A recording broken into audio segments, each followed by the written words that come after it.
They stole 290,000 gallons of water from my well, and it took me exactly 11 minutes to take it all back.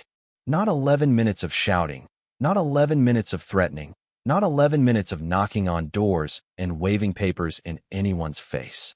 11 minutes of walking across my own property in the early morning Arizona heat, crouching down beside a valve box I had installed with my own hands, fitting a key into a padlock that only I owned, and turning a handle a quarter turn clockwise until it stopped. That was it. That was the whole thing. 11 minutes, and a multi-million-dollar golf course started dying in real time. My name is David Wilson.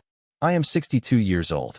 I spent 31 years as a licensed civil engineer in the state of Arizona, and when people ask me what the most important thing I ever built was, I do not tell them about the water treatment facility outside Tempe or the drainage system I designed for a subdivision in Mesa that has never flooded once in 20 years. I tell them about a hole in the ground, 380 feet deep, drilled into the granite and clay of the Sonoran Desert on 5 acres of land outside Scottsdale that I paid for myself, permitted myself, and have defended with every legal tool available to me under the laws of this state. That hole in the ground is mine.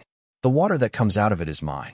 And anyone who thought otherwise learned a very expensive lesson over the course of 11 days in the summer of 2023. Let me take you back to 1998, because you cannot understand what happened without understanding what came before it. I was 35 years old, newly divorced, and I had spent the better part of a decade designing infrastructure for other people's properties. I knew water systems. I knew soil composition. I knew the hydrology of the Sonoran Basin better than most people in this state, because it was my job to know it, and I was very good at my job. When I decided to buy land outside Scottsdale, I was not acting on impulse or romance. I ran the numbers. I pulled the geological surveys. I contacted the Arizona Department of Water Resources and studied the aquifer maps for months before I ever made an offer on a single parcel. The 5 acres I eventually purchased sat above a portion of the Agua Fria subbasin, a deep confined aquifer system that had been documented since the 1940s and whose recharge zone extended well into the Bradshaw Mountains to the north. The water down there was old, mineral-rich, and in a part of Arizona where the average annual rainfall is barely 8 inches, it was worth more than gold. The purchase price for the land was $67,000. I paid cash. The well permit came first, before I broke ground on the house. Arizona Water Use Registration Number AW 33-2198-0047, issued by the Arizona Department of Water Resources on March 14, 1998, authorizing the drilling of a domestic well on the parcel identified in Maricopa County Assessor Records as parcel number 219-44-003. Under Arizona's prior appropriation doctrine, a legal framework that has governed water rights in this state since territorial days, that registration meant one thing above all others: first in time, first in right. My right to draw water from that aquifer predated every structure, every pipe, every golf cart path, and every green on what would eventually become Desert Springs Golf and Country Club by more than 20 years. That date on that permit was not a formality. It was a weapon, and I would eventually use it exactly as it was intended to be used. The drilling crew arrived on a Tuesday morning in late April, and I remember standing at the edge of the cleared pad watching the rotary drill rig work its way down through the first 20 feet of caliche and decomposed granite. It took 4 days. The bit chewed through alternating layers of gray clay, fractured basalt, and compacted alluvial sediment before it hit the water-bearing zone at 347 feet.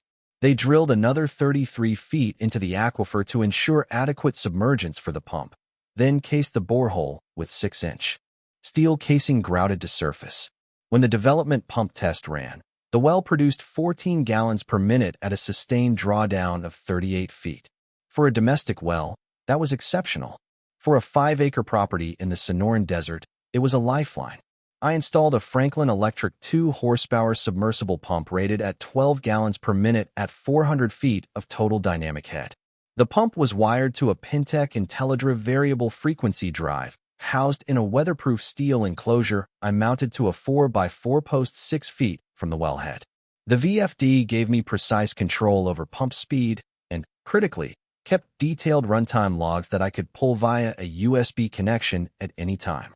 At 12 gallons per minute, The pump consumed approximately 2.1 kilowatt hours per hour of operation. At the residential electric rate I was paying to APS in 1998, that was about 18 cents per hour to run. My average monthly electric bill for the first year was $112, of which roughly $38 was attributable to the well pump based on my metered subpanel. I know these numbers because I recorded them in a notebook I still have in the filing cabinet in my office, and because I am the kind of person who records these things, which is why, 21 years later, I was able to prove beyond any reasonable doubt exactly how much water had been stolen from me and exactly what it was worth. For the first 20 years, I had one neighbor of consequence, a rancher named Gene Kowalski who ran about 40 head of cattle on 320 acres to the east of my property. Gene and I had an unspoken arrangement that worked perfectly for 2 decades. He did not bother me, and I did not bother him, and twice a year we would have a beer on one of our porches and talk about the weather and whether the aquifer levels were holding steady. Gene sold his land in early 2019 to a real estate development group out of Scottsdale called Meridian Desert Properties LLC, and I watched from my kitchen window as the survey crews arrived in late March of that year, their orange flags multiplying across the desert floor like some kind of invasive plant species. By June, I could hear the grading equipment running from sunup to sundown. By August, the first concrete was being poured for the clubhouse foundation. By November, the skeleton of Desert Springs Golf and Country Club was visible from my front porch. 18 holes and a collection of luxury homes priced between $750,000 and $1.2 million arranged around the course in tidy little clusters, their stucco walls gleaming white against the brown desert backdrop.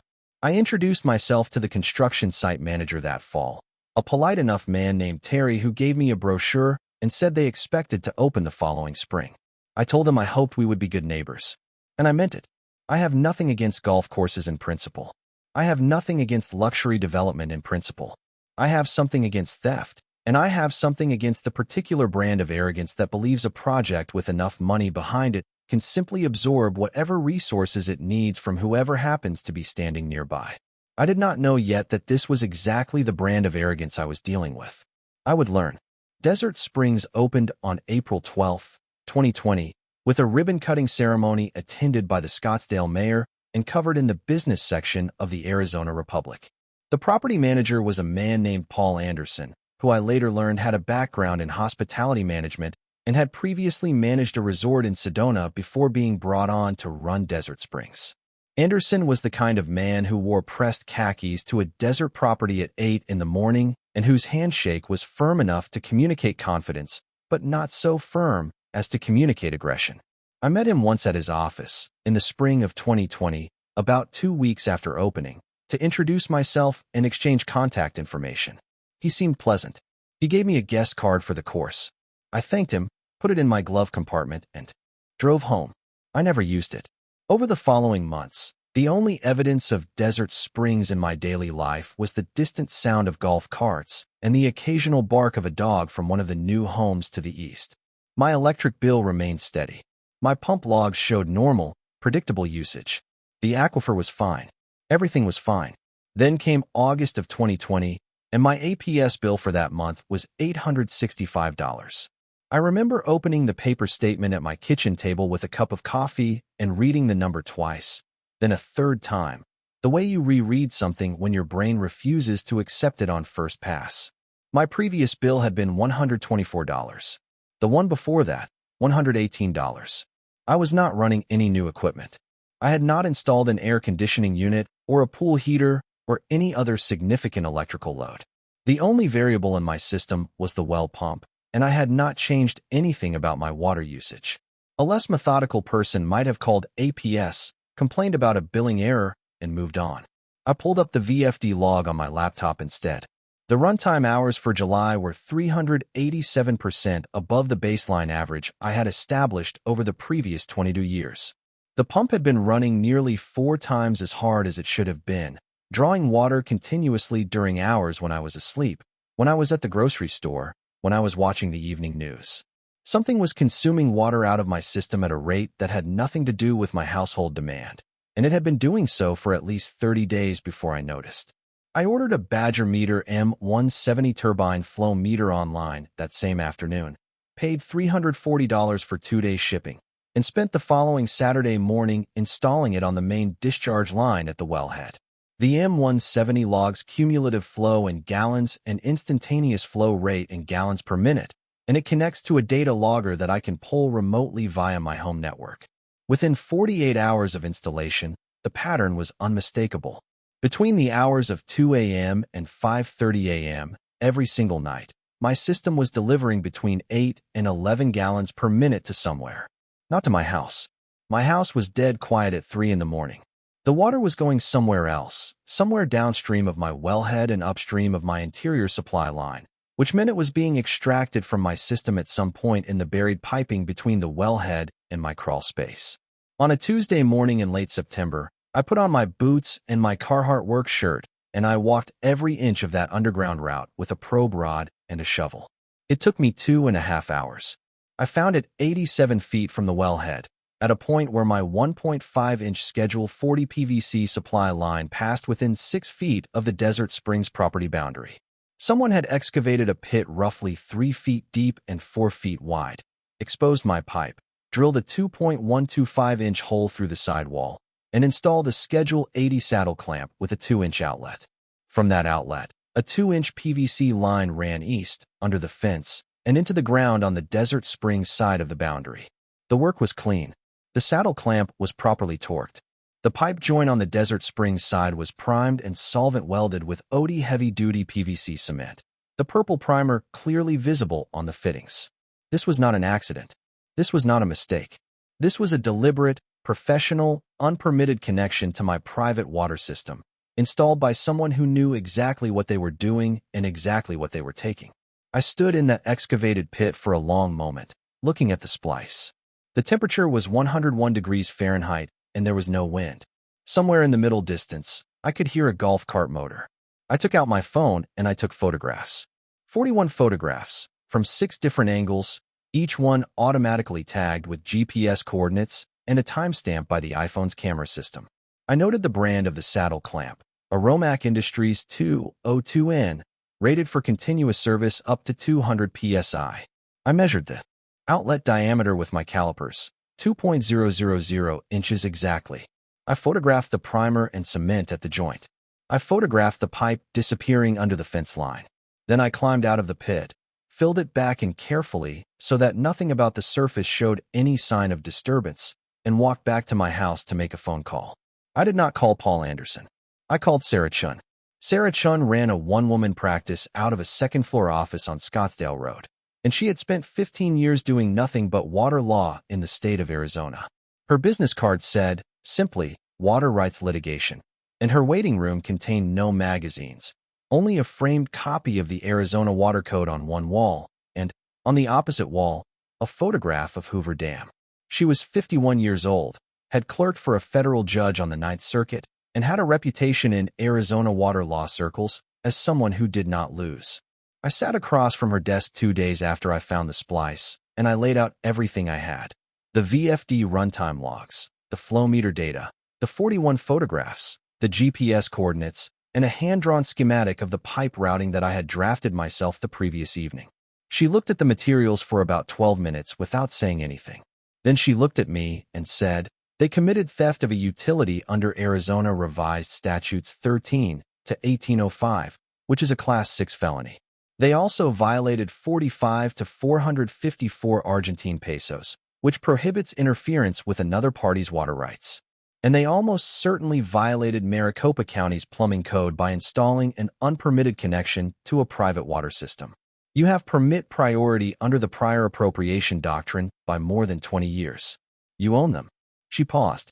"The question is what you want." I told her I wanted to think about it. She said to take my time, because the longer they kept the splice in place, the more they owed me. I went home and I thought about it for 3 days. It was on the 4th day, while I was reviewing the VFD logs and calculating total accumulated flow since August, that I found the email. I had submitted a public records request to Maricopa County 10 days earlier for any permit applications, variance requests, or utility connection applications associated with Desert Springs Golf and Country Club filed in 2020. The county responded with 340 pages of documents, most of them construction permits, grading plans, and HOA formation documents. But on page 247, printed as part of an email chain that had apparently been submitted as part of a code compliance review, was an internal email from Paul Anderson to the Desert Springs Board of Directors, dated August 14, 2020. I am going to quote it to you, because I have read it probably 200 times since that day, and I want you to understand exactly what it said. Board members, as discussed at the July meeting, we have implemented an emergency irrigation measure on a temporary basis to address the shortfall in our reclaimed water supply through the end of summer. A connection has been made to the neighboring property's well system via the south boundary lateral. We are monitoring the situation and anticipate transitioning to the municipal reclaimed supply by October 1st when Phase 2 infrastructure comes online. Please treat this as confidential. P. Anderson. I read that email 3 times. Then I opened a fresh spreadsheet and I started calculating. August 14th to the date of my flow meter installation was 47 days. From installation to the day I was sitting at my desk was another 31 days. Total elapsed time since the splice was installed, approximately 78 days. Average nightly draw between 2 a.m. and 5:30 a.m. Approximately 9.2 gallons per minute over 3.5 hours, which is 1,932 gallons per night. 78 nights at 1,932 gallons per night. 150,696 gallons accounted for by the nighttime draws alone. But the flow meter data also showed lower-level daytime draws of 2 to 3 gallons per minute during the irrigation cycles that ran at dawn and dusk. Accounting for those, the total accumulated theft came to 290,000 gallons, conservatively estimated. At the commercial water rate charged by the City of Scottsdale for commercial irrigation accounts, $8.42 per thousand gallons. 290,000 gallons had a market value of $2,441.80. But I was not charging market rate. I was charging replacement cost, the cost of the electricity to pump 290,000 gallons out of my well, plus prorated depreciation on the pump, plus the cost of the flow meter I would not have needed to buy if they had not stolen my water, plus my time at my professional engineering rate of $175 per hour for the investigation. The total came to $6,100, and I wrote it on an invoice on my company letterhead and set it aside for the appropriate moment. Over the following 2 weeks, I built the case.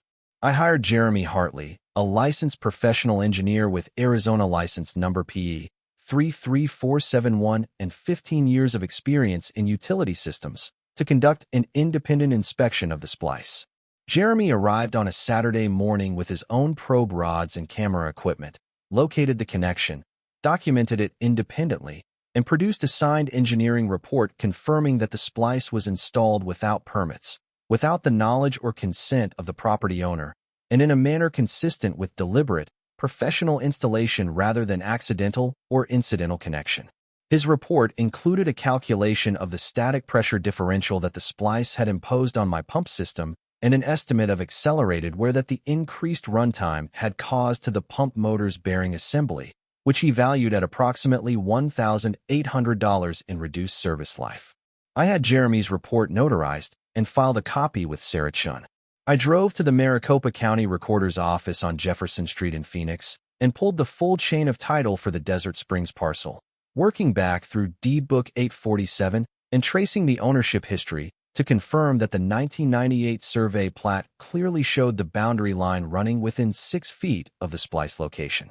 I had a surveyor friend confirm the boundary coordinates using GPS equipment. The splice was on my side of the line by 4 feet and 2 inches. Every document, every photograph, every log file, every report was organized in a 3-ring binder that I labeled simply Desert Springs, water theft documentation, and kept in the fireproof safe in my office along with my original well permit, my deed, and my engineering license. 2 weeks before I turned the valve, I installed the lockable shutoff. The Apollo 80-100 Series 2-inch brass ball valve cost $287 at Ferguson Waterworks in Phoenix. The Abloy PL362 padlock I threaded through the handle cost $94. The concrete for the protective enclosure I poured myself from 2 bags of Quikrete. Total cost $11. The Realink RLC 810A 4K IP camera I mounted on a post above the valve box, cost $89, and connected to my home NVR over Wi-Fi, giving me live video and motion-activated recording at the valve location.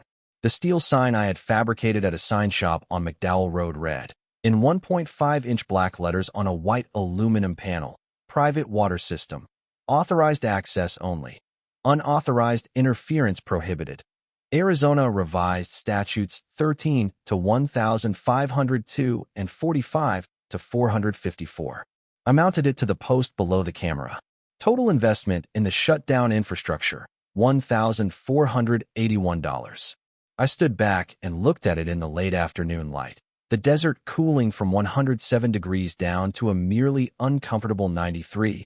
The shadows of the saguaros lengthening across the caliche soil, and I felt something that I can only describe as the quiet satisfaction of a man who has prepared correctly for something important. Not excitement, not anger, satisfaction. The kind that comes from knowing you have done the work and the work is right. I chose the shutdown date the same way I chose everything else in this process, by analysis. The Desert Springs golf season runs year-round, but summer in Scottsdale is the shoulder season, and the course's peak revenue days during. Summer are Tuesday through Thursday, when corporate groups book tee times and the clubhouse hosts business lunches. A Tuesday morning shutdown would hit them during active play, active revenue generation, and at a point in the week when their management team would be fully staffed and present on property. I chose 9:15 a.m. because tee times for the first Tuesday groups typically ran between 8:30 and 9 o'clock, meaning players would be on the fairways and greens when the irrigation system started behaving anomalously. I set my alarm for 7 o'clock on Tuesday, July 18, 2023. I made coffee, ate breakfast, read the first section of the Arizona Republic, and at 8:55 a.m. I walked out to the valve box, unlocked the abloy with the key I had kept on my key ring for 2 weeks, gripped the handle of the Apollo ball valve, and turned it from the open position to the closed position. A quarter turn clockwise. The handle stopped. I locked it. I walked back to the house. The time was 9:08 a.m. when I sat back down at my kitchen table. I had been gone 11 minutes. On my laptop, the Reolink camera feed showed the valve box undisturbed in the morning heat, the sign clearly visible, the padlock shining on the handle. On my flow meter app, the instantaneous flow reading had dropped from 9.6 gallons per minute to 0.0 gallons per minute at 9:07 a.m., and it stayed there. I opened my email draft folder. The draft to Paul Anderson had been prepared for 4 days. A PDF attachment containing my well permit, the flow meter data summary, the splice photographs, Jeremy Hartley's engineering report, and the $6,100 invoice. In the body of the email, one sentence: please contact my attorney, Sarah Chun, at the number below to discuss resolution of the unauthorized connection to my water system. I scheduled it to send at 9:30 a.m. and closed my laptop. My phone rang at 9:26 a.m. Paul Anderson. I watched it ring. It went to voicemail. At 9:41, it rang again. Anderson again. Voicemail. At 10:03, a third call. Voicemail. At 10:19, a fourth call. Voicemail. At 11:32, a number I did not recognize, which a reverse lookup identified as the offices of a law firm called Baxter, Reeves & Holloway in Scottsdale. Voicemail. I sent all 5 voicemails to Sarah Chun by email at 11:45 a.m. She called me back at 12:15 and said, "Their lawyer is Thomas Reeves. I know him. He's going to tell his client to settle and settle fast. Do not speak to anyone from Desert Springs without me on the call." I told her I had no intention of doing so. I went and made lunch. The first voicemail from Anderson was measured and professional, the voice of a man who has not yet fully grasped the magnitude of what is happening. He said he had noticed a pressure anomaly in the irrigation system and wanted to discuss it as neighbors, and he left his cell number. The second voicemail, 17 minutes later, had a different quality. The professionalism was still there, but it was working harder now, like a man holding something very heavy and trying not to let his arms shake. He mentioned that they had several groups on the course and the irrigation system was experiencing issues, and asked if I had noticed anything unusual with my water pressure. The third and fourth voicemails I will not quote directly, but I will tell you that by the fourth one, Paul Anderson's voice had acquired a particular strained quality, a compression in the upper register that I recognized from my engineering career as the sound of someone who has just understood the scope of a problem and has not yet figured out how to contain it. By noon on day 1, the Desert Springs irrigation management system had registered a complete loss of supply pressure on 3 of the 8 irrigation zones that ran off the lateral line connected to my well. By 3 p.m., the system's central controller had sent the property manager's phone 47 alerts. By sunset on day 1, the greens crew was hand-watering with hoses connected to a garden spigot on the clubhouse exterior, which drew from the municipal potable supply and was not designed for irrigation. Volumes. The superintendent, a man named Carlos who I would later learn had nothing to do with Anderson's decision and was privately furious about it, had tried to reach Meridian Desert Properties corporate office and gotten an answering machine. That night, the temperature dropped to 87 degrees Fahrenheit, which in July in Scottsdale counts as cool, and the Bermuda grass on the 6 affected fairways had its first night without water. The next morning, it had its second. By day 3, the color change was visible from 40 feet away, a faint yellowing at the leaf tips, the turf beginning to pull moisture from its own root reserves, a process that, in 108-degree July heat, has a predictable and irreversible endpoint. On day 3, a Desert Springs board member named Richard Hollander called my cell number, which I had given to Anderson at our introduction 3 years earlier. I did not answer. He left a voicemail stating that the board was prepared to discuss compensation and asking me to reach out at my earliest convenience. I forwarded it to Sarah Chun. On day 4, a second board member, a woman named Patricia Gruel, called and left a message that took a different approach. She said that this situation was causing hardship for the homeowners who had invested substantially in the Desert Springs community and asked me to consider the families who were watching the property values they had worked hard to afford decline through no fault of their own. I want to address that argument directly, because it is the argument that is designed to make you feel guilty, to make you feel like the aggressor, to make you feel like the reasonable thing to do is to absorb the harm done to you in silence so that other people are not inconvenienced. Patricia Gruel's families paid $850,000 for homes in a sustainable desert living development whose property manager was secretly irrigating their golf course with water stolen from their neighbor's private well. If anyone had caused hardship for those families, it was not David Wilson and his lockable valve. It was Paul Anderson and his illegal splice and the board that had received his email on August 14, 2020, and done nothing. I did not call Patricia Gruel back. On day 4, Thomas Reeves, the attorney for Desert Springs, reached Sarah Chun directly. He proposed a meeting. Sarah told him the meeting would happen after Desert Springs had signed a letter acknowledging that the splice had been installed without authorization and without the knowledge or consent of the property owner. Reeves called back the next day and said his client was prepared to acknowledge an error in judgment by a lower-level employee, but was not in a position to provide written confirmation of any legal violation. Sarah told him that was not good enough, and that every day the valve remained closed was another day of documented property damage to the Desert Springs course, which would factor into any eventual damages calculation. Reeves said he would consult his client. Sarah told him to take his time. On day 5, the third board member who had contacted me, a retired physician named Gerald Foss who lived in one of the $900,000 homes on the 14th fairway, called my number and left a voicemail that was different from the others.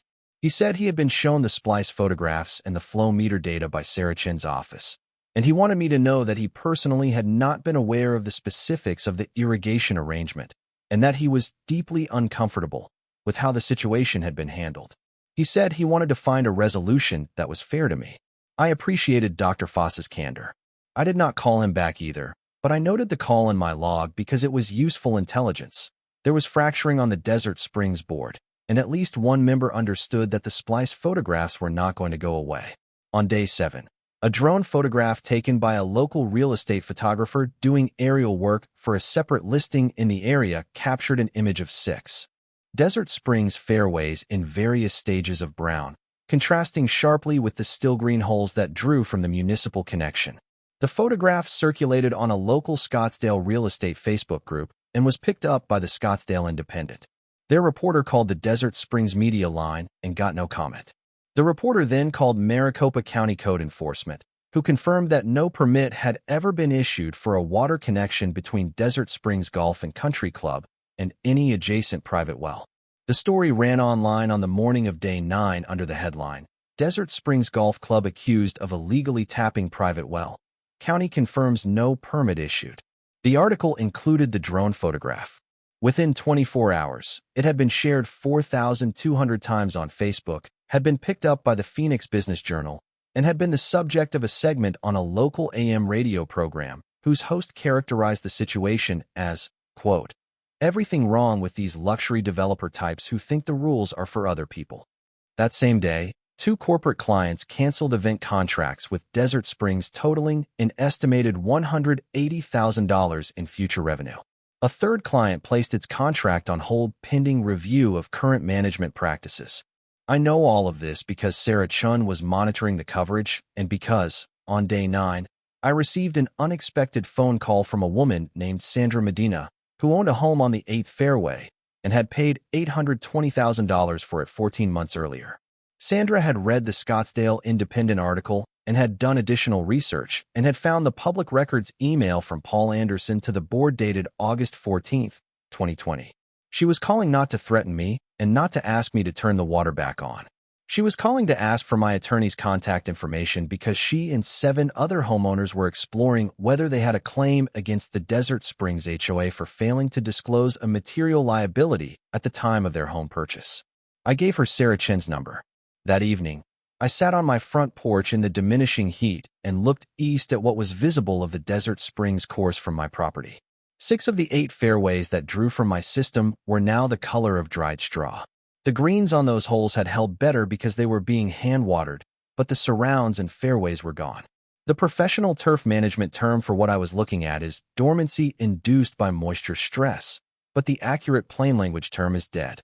The grass was dead, and in the July Arizona heat, dead grass does not recover without reseeding, which means weeks of cart path restrictions and roped-off areas and memberships who are paying $350 monthly dues for a course that looks like a sand trap with ambitions. On the morning of day 11, I was in my kitchen at 7:45 a.m. when I saw, through the window, a dark blue F-250 pickup turn off the main road onto my gravel driveway. The truck parked near the end of the drive, and Paul Anderson got out alone. No lawyer, no assistant. He was wearing a blue polo shirt that was already showing sweat marks at the collar despite the fact that it was not yet 8 in the morning and the temperature was only 92 degrees Fahrenheit. I watched him walk toward the front door for a moment. Then I went to the door and opened it before he could knock. He looked at me and said, "David, thank you for seeing me." I had not agreed to see him. I stepped back and held the door open, and he came inside. My house has central air conditioning set to 74 degrees, which is about 18 degrees cooler than it was outside, and I watched Anderson's shoulders relax slightly as the cool air hit him. I did not offer him anything to drink. I gestured to the chair across the kitchen table and sat down in my own chair, and I placed on the table the document binder I had assembled over the preceding weeks, and beside it, a manila folder containing the lease agreement that Sarah Chun and I had spent 3 evenings drafting. Anderson began by apologizing. He used the phrase serious lapse in judgment twice and the phrase should have come to you directly once. He said the reclaimed water infrastructure that Desert Springs had planned to use for irrigation had experienced significant delays, and that the connection to my system had been intended as a very short-term bridge solution. He said he personally took responsibility for the decision and that the board had not fully understood the legal implications. I listened to all of this without speaking. When he finished, I opened the document binder to the flow meter data summary and set it in front of him. I said, 290,000 gallons, Paul. Not a bridge solution. 6 months of continuous theft. He looked at the numbers for a moment and then looked at me and said he was prepared to offer $18,000 to cover the cost of past water usage and any associated expenses as a full and final settlement. I slid the manila folder across the table without responding to the offer. I said, "This is the only resolution I'm interested in." He opened the folder and read the first page, and I watched his face as he read. Anderson was not a stupid man. He understood contracts, and he understood that what he was reading was not a settlement agreement. It was a lease, a 10-year water service lease. The terms were as follows. Desert Springs Golf and Country Club would pay David Wilson $2,100 per month for the right to draw water from my well system via the existing lateral connection, which would be legalized, permitted, and properly documented at their expense. The lease term was 10 years, for a total of $252,000. Payment was due on the 1st of each month. Any payment more than 5 business days late would result in immediate shutoff of the valve, with a $1,500 reconnect fee required before service would be restored. Desert Springs would pay for quarterly water quality testing at my well, at a cost of approximately $950 per test, to confirm that their increased draw was not adversely affecting water quality. Desert Springs would purchase and maintain a $50,000 commercial general liability policy, naming David Wilson as an additional insured, protecting me from any liability arising from their use of the water service. All costs of permitting, legalizing, and documenting the connection would be borne by Desert Springs. The lease would be recorded at the Maricopa County Recorder's Office, making it a matter of public record visible to any title search, any buyer, any lender, any insurer. And the $6,100 invoice for past usage at commercial rates would be paid in full within 15 days of lease execution as a condition of the valve being reopened. Anderson sat with the folder for a long time. Outside, the temperature was crossing 100 degrees. I did not say anything. Finally, he looked up and said, "David, this is a significant commitment. Can we discuss some of the terms?" I said, "Paul, you have been using my water for 6 months without my permission, without a permit, and without paying a single dollar. I have photographs, I have engineering reports, I have flow data, and I have an email from you to your board acknowledging that you knew exactly what you were doing.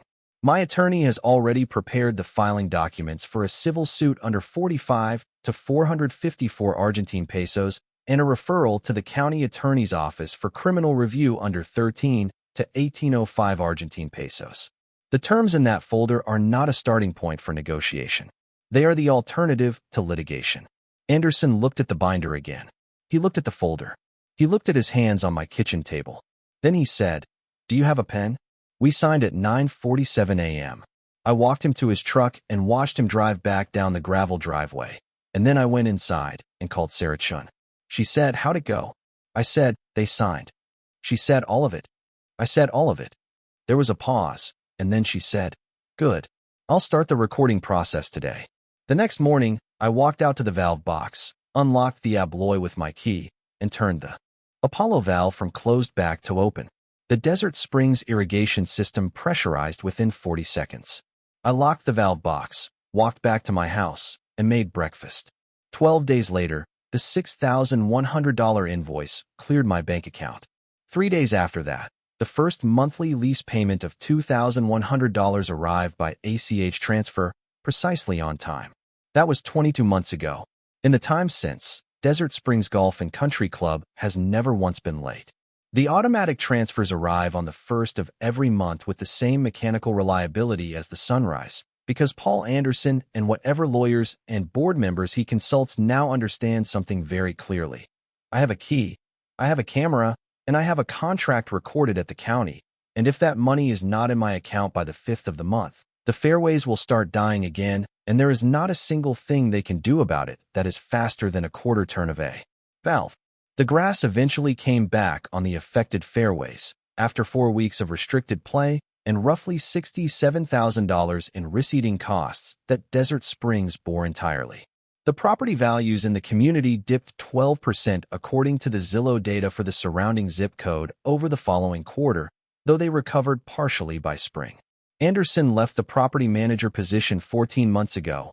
I do not know where he went, and I do not particularly care. The 8 homeowners who were exploring claims against the HOA reached a private settlement, the terms of which were not disclosed. Sandra Medina still lives in her house on the 8th fairway. I see her once in a while when I drive past, and she waves. I wave back. I am 62 years old, and I have been a civil engineer for most of my adult life. And the thing that civil engineers understand that most people do not is that systems are not neutral. Every system, whether it is a water distribution network or a property rights framework or a neighborhood association bylaw, is designed to benefit someone. The question is always who that someone is, and whether the people that system was designed to benefit have done the work to actually understand it. I did the work. I read the permit. I studied the aquifer data. I installed the flow meter. I pulled the public records. I hired the independent engineer. I drafted the lease with an attorney who had spent 15 years understanding every nuance of Arizona water law. And when the moment came, I turned a valve. 11 minutes. $252,000 over 10 years, plus $3,800 per year in water testing, plus a $50,000 liability policy, plus a $6,100 lump sum, plus the full cost of permitting a connection they had installed illegally. They spent 6 months taking what was mine without asking. I spent 25 years understanding exactly what I had and exactly what it was worth. The only question I want to leave you with is this. At what point does patience stop being a virtue and start being the most powerful strategy you have ever deployed? Because I will tell you from personal experience, there is nothing on this earth quite like the feeling of watching 6 fairways turn brown and knowing that you are the only person alive who can turn them green again, and that you have already decided exactly what that is going to cost. Drop your wildest property or neighbor story in the comments below. I am reading every single one.